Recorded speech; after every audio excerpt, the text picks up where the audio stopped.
starši se čedalje več zavedajo teh nevarnosti in pasti.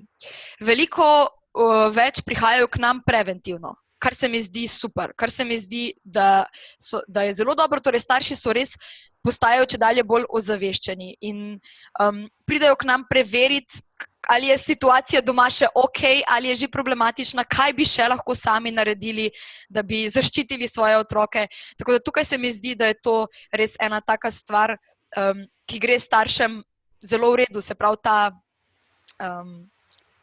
ta skrb in v tej skrbi neka preventiva in ozaveščanje o teh stvareh.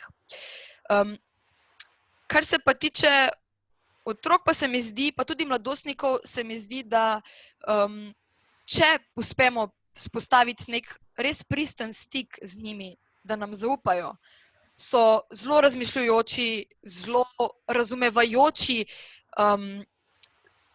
velikokrat so recimo tudi tako, njihovo razmišljanje je zelo odraslo na nek način.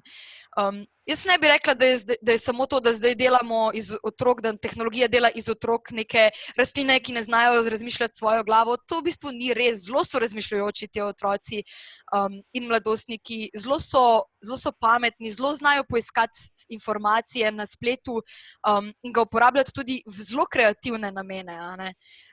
Samo to je treba včasih malo izbezati ven iz njih, preko pogovora pa preko zaupnosti.